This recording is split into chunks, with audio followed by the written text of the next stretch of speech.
saya Dirtiana Ani dari Politeknik Negeri Papua.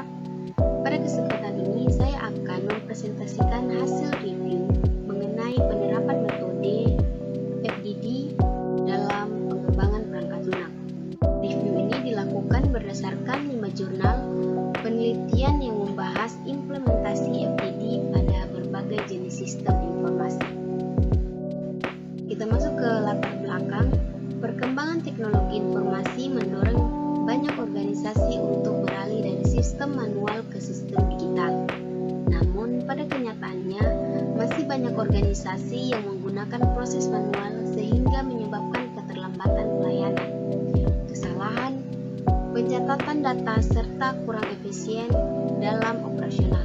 Oleh karena itu, diperlukan metode pengembangan perangkat lunak yang cepat, terstruktur, dan mampu menghasilkan sistem sesuai kebutuhan pengguna. Salah satu metode yang dapat digunakan adalah FDD yang berfokus pada pengembangan berdasarkan fitur-fitur yang dibutuhkan pengguna. Nah, tujuan dari review ini adalah untuk mengkaji implementasi metode FDD pada 5 jurnal penelitian yang berbeda.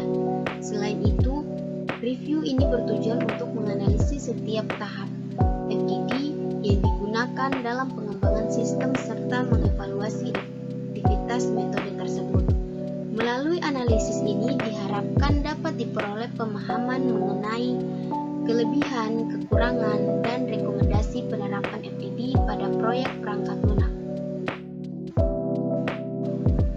Fitur FDD merupakan salah satu metodologi agile yang bersifat iteratif dan adaptif. Metode ini berfokus pada pengembangan fitur-fitur kecil yang memberikan nilai langsung bagi pengguna atau bisnis. Karakteristik utama FDD adalah berorientasi pada hasil, menggunakan tim yang berpengalaman, memiliki dokumentasi yang terstruktur, dan menerapkan siklus pengembangan yang relatif singkat, yaitu sekitar 1 hingga 2 minggu untuk setiap fitur. Objek penelitian jurnal yang direview. Dalam review ini, terdapat 5 objek penelitian yang berasal dari jurnal yang berbeda. Yang pertama adalah sistem pelayanan masyarakat untuk digitalisasi administrasi desa atau kelurahan. Yang kedua ada sistem absensi dan pengajian untuk mendukung manajemen sumber daya manusia. Yang ketiga, portal Duta Tain yang berfungsi sebagai platform informasi dan edukasi sektor pertanian. Yang keempat ada website manajemen kelas yang mendukung proses pembelajaran antar pelajar dan siswa. Dan yang kelima adalah sistem informasi masjid yang digunakan untuk mengelola inventaris dan laporan keuangan. Nah, ada alur kerja metode FDD. Metode FDD memiliki 5 tahapan utama. Yang pertama adalah development and overall model. Tahapan kedua build feature list. Yang tahapan ketiga plan by features. Tahapan yang keempat design by features. Dan tahapan kelima build by features. 3 tahapan pertama berfungsi sebagai persiapan dan perencanaan, sedangkan tahapan keempat dan kelima dilakukan secara berulang atau iteratif sampai seluruh fitur berhasil dikembangkan. Tahapan development and overall model. Pada tahap pertama ini, tim pengembang berusaha memahami kebutuhan sistem menyeluruh. Nah, aktivitas yang dilakukan meliputi observasi terhadap proses bisnis yang sedang berjalan, wawancara dengan stakeholder, dan pembuatan model awal secara kelas diagram. Tujuan utama tahapan ini adalah memperoleh gambaran yang jelas mengenai proses bisnis sehingga pengembangan dapat dilakukan dengan tepat. Tahapan kedua yaitu build a features list. Setelah model sistem dipahami, langkah berikutnya adalah menyusun daftar fitur. Sistem dipecah menjadi beberapa area atau modul, kemudian setiap modul dibagi lagi menjadi fitur-fitur yang lebih kecil. Setiap setiap fitur didokumentasikan dengan format yang standar sehingga mudah dipahami oleh tim. Fitur-fitur tersebut juga diprioritaskan berdasarkan kebutuhan pengguna dan nilai bisnis yang diberikan. Tahapan ketiga, plan by features. Nah, pada tahapan ini dilakukan perencanaan implementasi setiap fitur. Tim menentukan urutan pengerjaan berdasarkan tingkat prioritas dan hubungan antar fitur. Selain itu, dilakukan pengembangan tugas kepada anggota tim serta penjadwalan pengerjaan dalam bentuk literasi atau sprint. Tahapan ini penting untuk memastikan seluruh sumber daya dapat digunakan secara efektif dan target pengembangan dapat tercapai. Tahapan 4 dan 5, design by feature and bullet by features. Nah, pada tahapan desain by features, tim membuat rancangan teknis yang lebih detail sebelum proses pengkodian dimulai.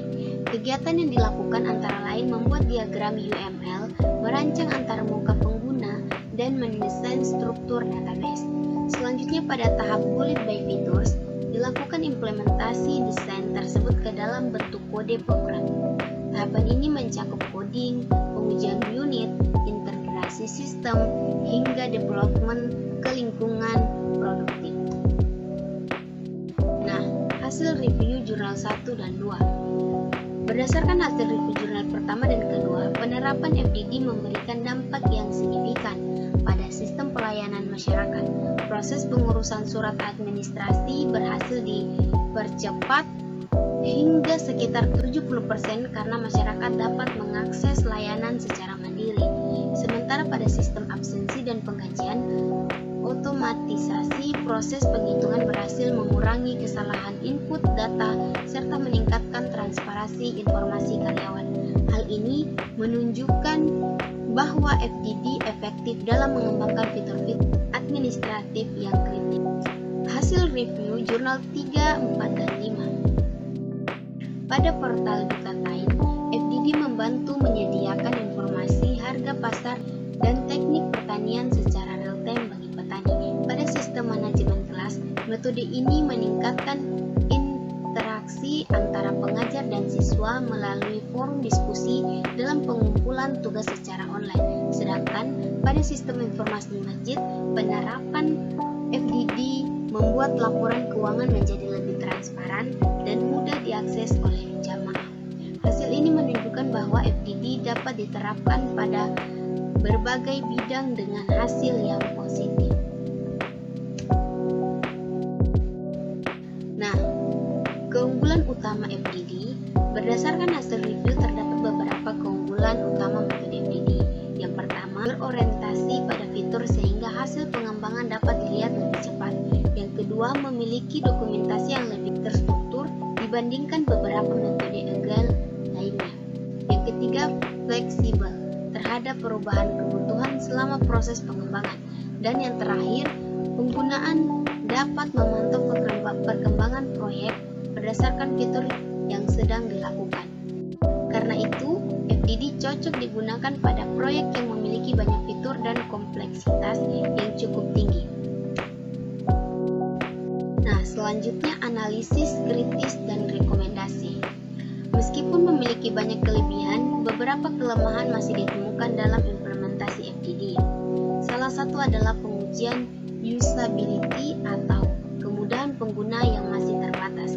Selain itu, sebagian besar jurnal belum membahas dampak jangka panjang sistem setelah digunakan serta belum banyak menguji penerapan FDD pada tim yang berukuran besar.